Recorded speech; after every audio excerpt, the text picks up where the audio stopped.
स्वर्ग और पृथ्वी की धार्मिकता और 6 वायुमंडलीय शक्तियों के हेरफेर के साथ व्यक्ति असीम रूप से भटकता है। एक उच्च तृतीय श्रेणी के मार्शल आर्टिस्ट की ताकत वान गनफेंग के सामने स्पष्ट रूप से प्रकट हुई, जो उसकी क्षमता का केवल एक कोना ही दिखा रही थी। तेज हवा उसके चेहरे से टकरा रही थी, जिससे उस युवक के लिए सोचना लगभग नामुमकिन हो गया था। उसे बस अपने नीचे पहाड़ों, नदियों और ज़मीन का तेजी से पीछे हटना दिखाई दे रहा था, चाहे वो ऊंची चट्टानें हों या उफनती लहरें। हलचल भरे शहर बस क्षणिक दृश्यों की तरह सामने से गुजर रहे थे। वेग अचानक रुक गया, फिर भी एक शांत शक्ति ने वान गनफेंग को घेर लिया, जिससे उसे कोई असुविधा नहीं हुई। जमीन पर उतरते ही उसके पैर थोड़े कमजोर महसूस हुए और वह कुछ कदम लड़खड़ाकर संभला। उसके पीछे से विद्वान की हल्की सी खर्राटें आईं और पीछे मुड़कर उसने देखा कि विद्वान अपना दाहिना हाथ पीछे खींच रहा है, जिसमें एक बांस था। इसमें कोई संदेह नहीं कि यदि उसका रुख अस्थिर होता और वह दृढ़ न खड़ा होता तो वह बांस बिना किसी हिचकिचाहट के उस पर प्रहार कर देता। युवक को अचानक हल्का सिरदर्द महसूस हुआ। विद्वान कठोर था और कुछ बोला नहीं, बस अपनी ठुड्डी को थोड़ा ऊपर उठाकर वान गनफेंग को आगे देखने का इशारा किया। युवक हैरान होकर पलटा और देखा कि एक पर्वत श्रृंखला आसमान में ऊंची उठ रही है, जिसकी भव्यता लगभग उसके ऊपर गिर रही है, जिससे उसके मन में भय का भाव पैदा हो गया और वह अनायास ही हौंफने लगा। एक परिचित आवाज उसके कानों तक पहुंची। आप आगे क्या देखते हैं? साम्राज्य की नई कहानियों का आनंद लें। युवक ने अपने आप को संभाला और जवाब दिया, पहाड़। इस पहाड़ के बारे में क्या ख्याल है? वान गनफेंग ने कहा, राजसी और विशाल, हरा भरा और हरा भरा। श्री यंग ने हल्के से सिर हिलाया लेकिन कुछ नहीं कहा और आगे बढ़ते हुए, अपने गुरु के स्वभाव का आदी युवक, ये जानते हुए कि श्री यंग चाहते हैं कि वह भी उनके पीछे आए, जल्दी से उनके साथ चल पड़ा। वे चुपचाप चलते रहे, जंगलों के हरे भरे विस्तार को देखते हुए। सचमुच एक शानदार दृश्य, जिसने उस युवक के मन में पल भर के लिए अवर्णनीय भावना को कुछ हद तक हल्का कर दिया। ऐसा लग रहा था जैसे गुरु उसे पहाड़ के दृश्यों की प्रशंसा करने के लिए लाए थे। लेकिन फिर उसी क्षण विद्वान के कदम अचानक फिर से रुक गए। उत्सुकतावश वान गनफेंग ने श्री यंग की बात फिर से सुनी और सहजता से पूछा, फिर से देखो, अब तुम क्या देखते हो? हैरान परेशान युवक विद्वान के पास से गुजरा और गौर से देखने लगा। उसके चेहरे पर थोड़ा भाव बदल गए।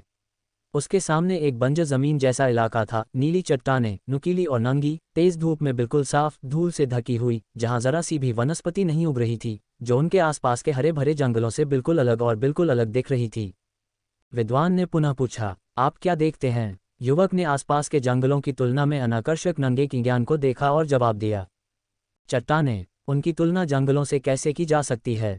युवक ने कुछ नहीं कहा, लेकिन उसके मन की बात कहने के लिए इतना ही काफी था। दोनों नंगी चट्टानों पर चलते रहे और कुछ देर बाद उन्हें आखिरकार बंजर चट्टानों का स्रोत दिखाई दिया। पीछे मुड़कर देखने पर वे पहाड़ी पर बंजर चट्टानों को बड़ी मुश्किल से ढूंढ पाए। श्री यंग ने लापरवाही से वान गनफेंग को उठाया, ऊपर छलांग लगाए और कुछ ही सांसों में वे पर्वत शिखर पर पहुंच गए। युवक को नीचे उतारते हुए उन्होंने एक दिशा की ओर इशारा किया और कहा, फिर से देखो, तुम्हें क्या दिखाई देता है? वान गनफेंग ने अपनी तेज धड़कन को थामते हुए विद्वान की ओर सिर हिलाया और वहां देखते ही उसे बस हरियाली ही हरियाली दिखाई दी। एक शानदार नज़ारा। थोड़ा चौंककर, मानो उसे कुछ एहसास हो रहा हो, विद्वान की आवाज़ फिर गूंजी, जो आप देख रहे हैं वह पहले पहाड़ी पर बंजर चट्टानों का स्थान है। लेकिन क्या आप इसे अब देख सकते हैं? बताओ, अब तुम क्या देखते हो? वान गनफेंग ने अपना मुंह खोलते हुए कहा, यह अभी भी पहाड़ है। इस पहाड़ के बारे में क्या ख्याल है? श्री यंग के इरादे को समझते हुए किसी कारणवश युवक की आवाज़ थोड़ी थकी हुई लग रही थी। भव्य और ऊंचा, हरा भरा और हरा भरा, विद्वान ने भौहें चढ़ाते हुए पूछा, आपका क्या विचार है? वान गनफेंग चुप हो गए, दूर पहाड़ को देखते हुए उनकी अभिव्यक्ति जटिल होती जा रही थी। आंखें नीची कर ली, उन्होंने कहा, महोदय, क्या आप मुझे ये बताना चाह रहे हैं कि भव्य पहाड़ों में भी नंगी चट्टानें होती हैं, फिर भी इनसे उनकी भव्यता कम नहीं होती? यहाँ तक कि सबसे शक्तिशाली राष्ट्रों में भी गंदगी होती है, लेकिन ये गंदगी उस युग की अपनी ताकत और महानता को नहीं मिटा सकती। युवक को अपने हृदय में कुछ जटिलता और असहजता महसूस हुई। तभी अचानक उसके माथे पर एक जोरदार दर्द उठा, जिससे वह अनायास ही चीख पड़ा और पीछे हट गया। उसके चेहरे का जटिल भाव तुरंत गायब हो गया। उसने अपने लाल माथे को दोनों हाथों से ढांक लिया, आंखें चौड़ी कर लीं और बेबसी और मासूमियत से सामने खड़े विद्वान को देखने लगा, जो एक खराब बांस पकड़े हुए ठंडी मुस्कान बिखेर रहा था।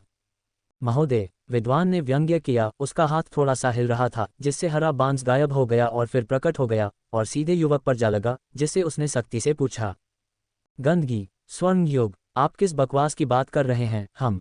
ऐसा लग रहा था कि वान गनफेंग ने जो कुछ कहा था उससे विद्वान को बहुत गुस्सा आ गया था।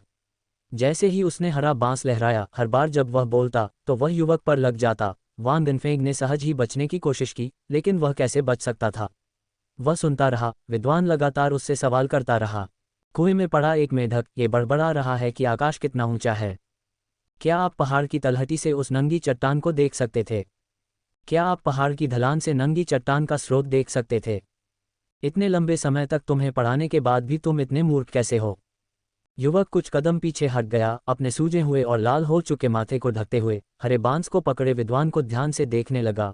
विद्वान ने बांस को तलवार की तरह थामते हुए सीटी की आवाज के बीच सीधे वांग गनफेंग के माथे की ओर इशारा करते हुए कहा, आप पहाड़ की तलहटी से पहाड़ की नंगी चट्टानों को नहीं देख सकते, और यदि आप पहाड़ की ढलान पर पहुंच भी जाएं और वहां 10 या 20 साल तक रहें, तब भी आप उन नंगी चट्टानों का स्रोत नहीं देख पाएंगे। हरे बांस ने युवक के माथे पर थपथपाया, फिर उठाकर उसके सिर पर जोर से पटका। थोड़ी सी योग्यता, फिर भी बड़ी महत्वाकांक्षा। वांग गनफेंग ने हल्की सांस छोड़ते हुए अपने लाल हो चुके माथे को छुआ। फिर भी उसे अपने भीतर एक आत्मज्ञान की अनुभूति होती हुई महसूस हुई। उसे एहसास हुआ कि वह हाल ही में बहुत ज्यादा सोच रहा था और उसके विचार तेजी से उभर होते जा रहे थे।